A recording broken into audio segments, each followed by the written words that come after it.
Panginoon, liwanagan mo po ang nadidiliman naming puso.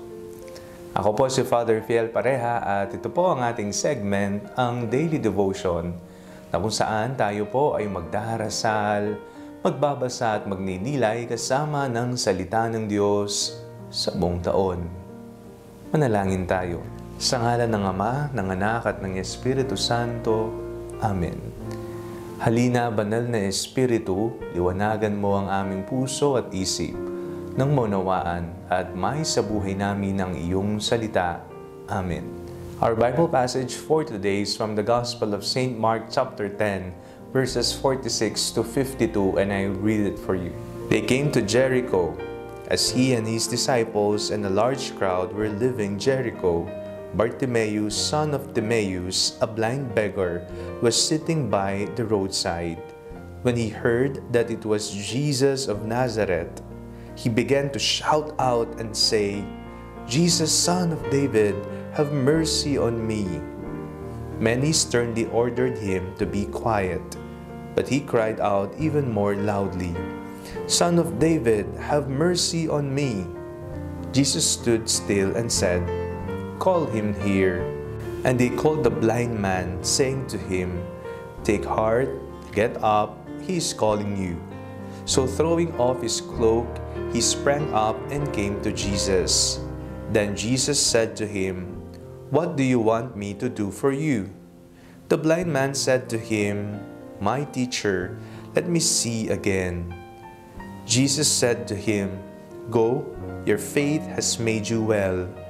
Immediately, he regained his sight and followed him on the way. Liwanag. Di ho ba't iyan ang ating hinihingi sa Panginoon, lalong-lalo na kapag tayo po ay gumagawa ng mga desisyon sa buhay. Kapag hindi po malinaw ang ating paningin sa isang bagay, kung hindi maliwanag ang ating mga desisyon na pinagpipilian, ano nga ba sa dalawang ito? Ano nga ba ang aking gagawin? Kaliwanagan. Ayon po sa Biblia, mababasa natin, Jesus is the light of the world. Ang liwanag ng mundo ay ang ating Panginoong Hesukristo. At ang liwanag na ito ang siyang tatalo sa kadiliman na hatid sa atin ng ating kalaban. Kaya naman, sa mga panahon na tayo po ay nadidiliman, kapag tayo po ay nagugulo, nalilito sa buhay, tayo po ay magdasal at lumapit kay Jesus, ang liwanag at tanglaw ng mundo. Sa ating pong binasang Ebanghelyo, napakinggan po natin kung papaanong nabalik ng Panginoong Hesukristo ang liwanag, ang pagkita sa mga mata ng bulag na si Bartimeo.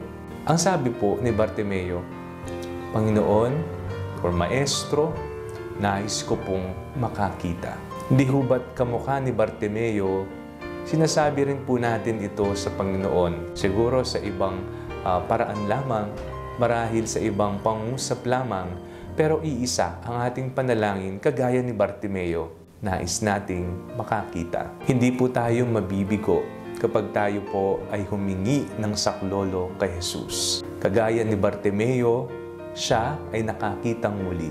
At ang kanyang pagkakitang muli ay nag-udyok sa kanya upang sundan ang Panginoong Hesukristo. Sabi po ng kahuli-huliyang bahagi ng ating binasang Ebanghelyo, immediately he regained his sight and followed him on the way. Kapag po ninaliwanagan tayo ng Panginoon, kapag ipinagkaloob sa atin ng Panginoon ang ating hinihingi, sana ito po ang magtulak sa atin upang tayo ay sumunod sa ating Panginoong Hesukristo.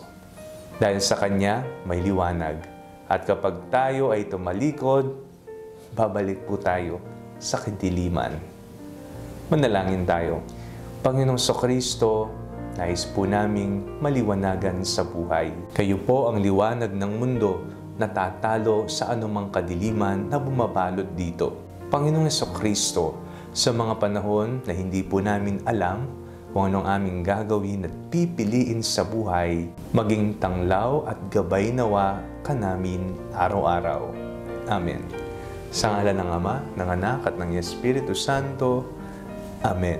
Huwag po ninyong kalimutang i-like ang video ito mag-comment po kayo and share it with your family and friends. Ang Panalangin Bago Matulog ay may sariling Facebook page na po. Huwag niyo pong kakalimutang mag-like at mag-follow dito, and do not forget to subscribe to our YouTube channel. I-click niyo lamang po ang link na nasa description ng video ito, o kaya naman po just search Father Fiel Pareha. God bless you po.